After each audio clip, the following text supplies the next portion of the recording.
ہمارا دیہاتی ماحول زمیندارہ ماحول ہے، لیکن اب تو شہروں میں بھی یہی حال ہے. جس نے وہ لیول یہ لیول کیا اسے کیا پتا ماں کسے کہتے ہیں باپ کسے کہتے ہیں. تو میں نے اپنی آنکھوں سے باپ کی بے بسی اور بیٹے کا غرانہ ایک دفعہ نہیں کتنی دفعہ دیکھا. تو میرے واسطے آج تک ہی کیتا ہے، تو میرے واسطے آج تک ہی بنایا ہے. وہ کہتا ہے اچھا میرا بچہ جداں جوان ہو سو آپ پہ سمجھ جسو.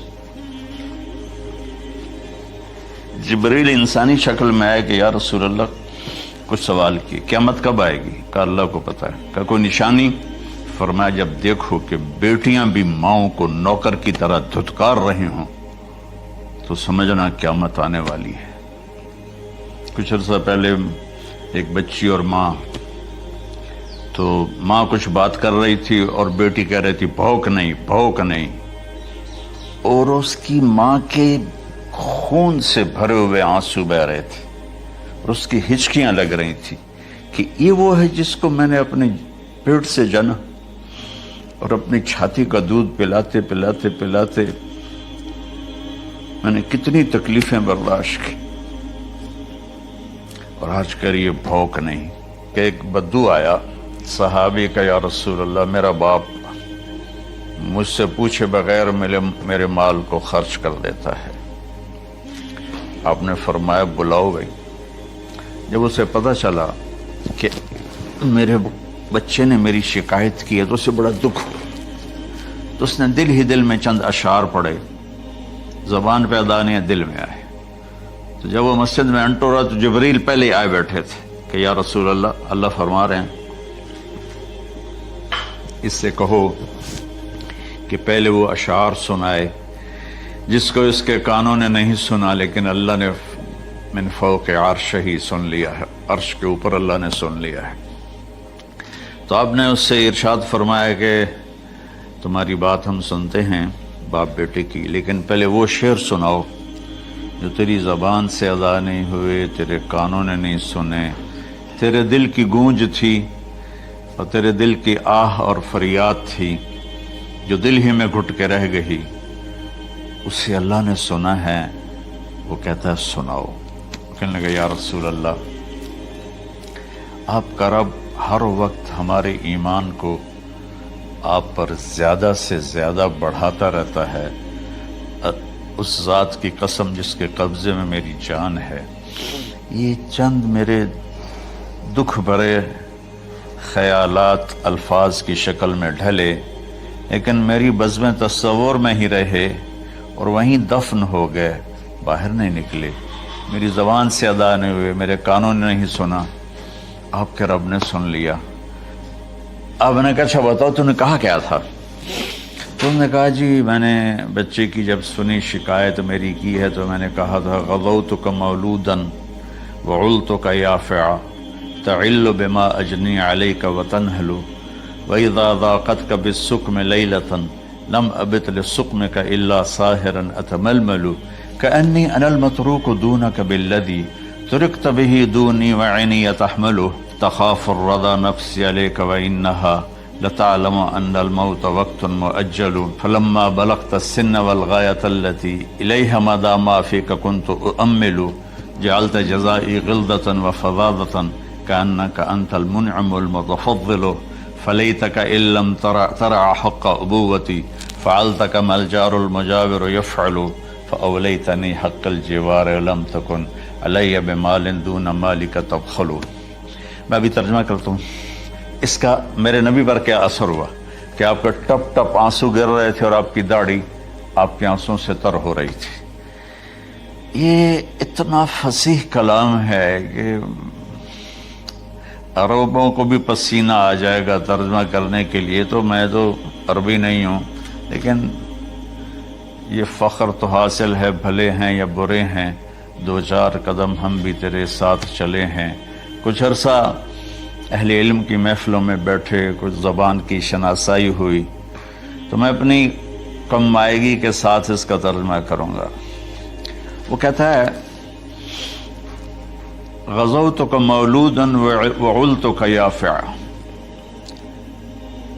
تعل بما اجنی علیک وتنہل تنحل، میرے بیٹے جس دن تو پیدا ہوا ہم نے اپنے لیے جینا چھوڑ دیا، ہوئے ہوئے ہوئے ہوئے، ہم تیرے لیے جیے۔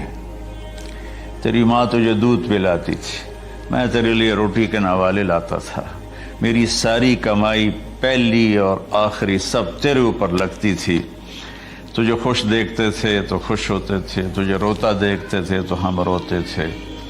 وَإِذَا ذَاقَتْكَ بِالسُّقْمِ لَيْلَةً لَمْ أَدْلِ سُقْمَكَ إِلَّا سَاهِرًا أَتَمَلْمَلُ، جب تو کبھی بیمار ہو جاتا تھا تو تیرے سرانے بیٹھ کر ہم ساری رات روتے تھے اور دعائیں کرتے تھے، یا اللہ ہمارے بچے کو بچا لے، ہمارے بچے کو صحت دے دے۔ اس تڑپ میں ساری ساری رات میں جاگتا تھا، تیرے لیے میں نے اپنا سب کچھ لگا دیا، اپنے لیے جینا چھوڑ دیا، اپنی خواہشات کو دبایا، تیری ہر خواہش کو پورا کیا۔ تجھے مسکرانے کے لیے، تجھے ہنسانے کے لیے میں دھکے دھوڑے کھاتا رہا، کبھی گرمی لو کی جھلسا دینے والی ریت اور کبھی سردی کے سرد ہوا کے تھپیڑے، لیکن میں ان دونوں سے گزرتا ہوا تجھے پالنے کی خاطر اپنے آپ کو کھپاتا رہا۔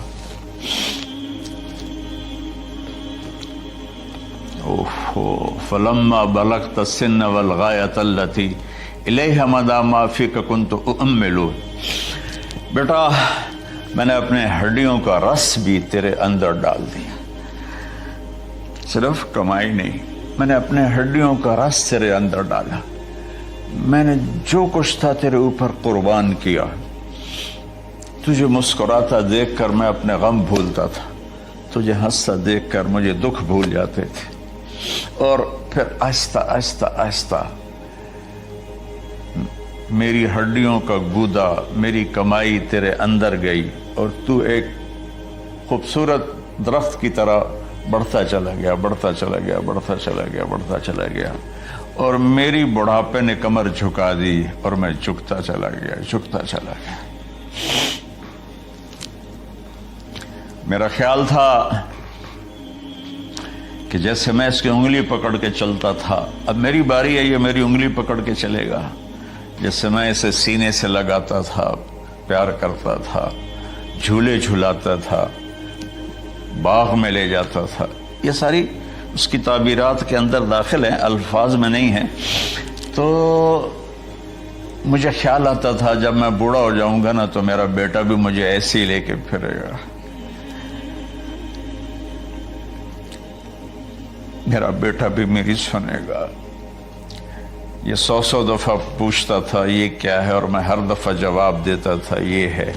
تو اب میں بوڑھاپے میں اس سے بات کروں گا، یہ میری بات سنے گا۔ میں اس کو نوالے کھلاتا تھا، یہ مجھے روٹی کھلائے گا۔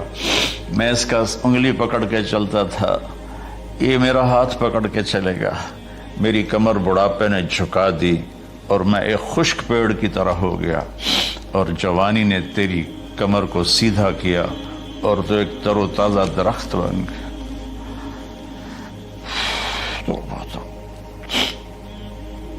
تو مجھے خیال آیا کہ میں نے 20 سال اس بچے کو پالا ہے، ابھی اپنی ماں اور باپ کو دیکھے گا، لیکن ایک دم اچانک کیا ہوا؟ فلما بلغت السن والغایۃ التی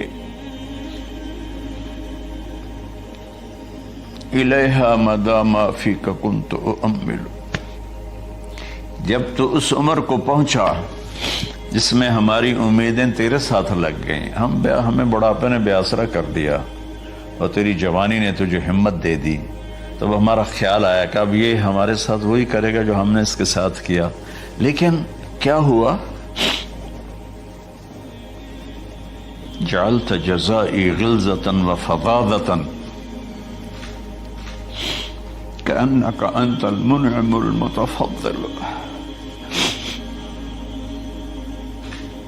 تو اتنا بدتمیز ہوا، تیری زبان چھری بن گئی، تیرا رویہ زہر بن گیا، اور میری ساری زندگی کی محنت کا بدلہ تو نے مجھے نافرمانی سے دیا، بد اخلاقی سے دیا، بدتمیزی سے دیا۔